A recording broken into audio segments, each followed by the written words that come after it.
Ташиев, Кыргыз-Тажик чегарасы чечилип жатканда үйлөр бузулушу мүмкүн. Кыргыз-Тажик чегарасы аныкталып, маселе чечилип жатканда айрым үйлөр бузулуп, жашоочулар башка жакка көчүрүлүшү мүмкүн. Бул тууралуу Баткен облусунун тургундары менен жолугушуу учурунда Улуттук коопсуздук мамлекеттик комитетинин төрагасы Камчыбек Ташиев билдирди. Чегараны аныктап жатканда сызык бир айылдын ортосунан же жанынан өтүп калышы мүмкүн. Мындай учурда 5-10 үй бузулуп же огороду кесилип калышы толук ыктымал. Жарандар муну түшүнүү менен кабыл алып, ызычуу салбашы керек. Мамлекеттик чегараны аныктап, бүтүндүгүн сакташ үчүн айыл эли бири-бирине түшүндүрүү иштерин жүргүзүп, мамлекеттин кызыкчылыгы үчүн башка жакка жылып жашоого макул болушу зарыл, деди атайын кызматтын төрагасы. Ошондой эле ал эгер үйлөрү бузулган жарандар болуп калса, мамлекет аларды талаага калтырбай, мүлкүн ордуна тургузуп берерин кошумчалады. УКМК төрагасы Баткенден ары Тажикстандын Кожент шаарына кетет. Булак, Кыргыз кабар. Ош шаардык спорт комитетинин башчысы Бекдөөлөт Абакиров өзүнүн кол астында иштеген кызматкерин сабагандыгы боюнча Ош шаардык ички иштер башкармалыгына арыз түштү. Бул тууралуу укук коргоо органдарындагы ишенимдүү маалымат булагы билдирди. Ал эми шаардык ички иштер башкармалыгынын маалымат катчысы Замир Сыдыковдун айтымында арыз 12 март күнү 39 жаштагы тургундан түшкөн. Арыздануучу Ош шаарынын Курман Жандатка көчөсүндөгү дүкөндөрдүн биринен Абакиров шериктери менен бирге аны сабап кеткенин айтты, деди Сыдыков.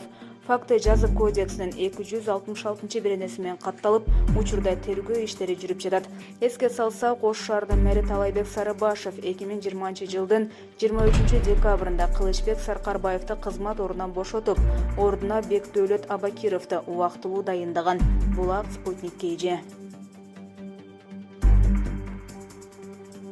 Жер үйдөгү фабриканын ачылышына Жапаров барат. Путин онлайн катышат. Президент Садыр Жапаров 17 мартта Таластагы жер үй кенендеги алтын иштетүү фабриканын ачылышына барат.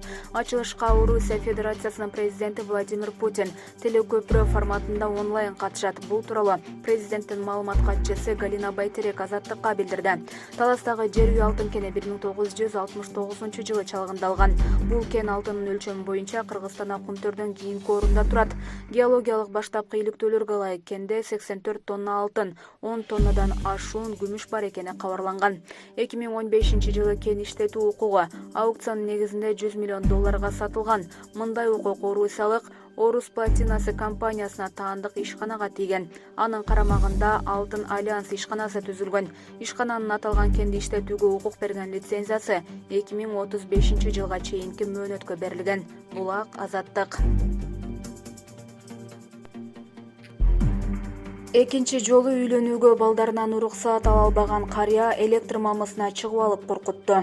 Индияда экинчи жолу үйлөнгүсү келген улаган адам балдарынан уруксаат ала албай, өз жанын кыйганга аракет кылды деп билдирет басылмалар. Раджастан шаарынын тургуну Сабран Синг 4 жыл мурун аялы каза болгондон бери жалгыздыктын азабын тартып келген. Акыры кайрадан үйлөнүүнү каалаган 60 жаштагы карыя балдарынын катуу каршылыгына туш болгон. Алар атасынын экинчи жолу үйлөнүүсүнө каршы чыгышкан. Акыры аксакал үйлөнбөсө токко урунуп өз жанын кыярын билдирген. Бирок карыянын планы ишке ашкан жок. Туугандары жергиликтүү станцияга телефон чалып, электр жарыгын өчүрүүнү суранышкан. Муну байкаган Собран өзүнө кол сала албасын түшүнүп, электр мамысынын үстүндө олтура берүүнү чечкен. Балдары карыяга экинчи жолу үйлөнүүгө уруксаат берген-бербегени белгисиз. Бирок аксакал каалаган аялына үйлөнүүгө даяр экендигин айтып, ал жөн гана жалгыздыктан арылгысы келгенин билдирген. Булак, Daily KG.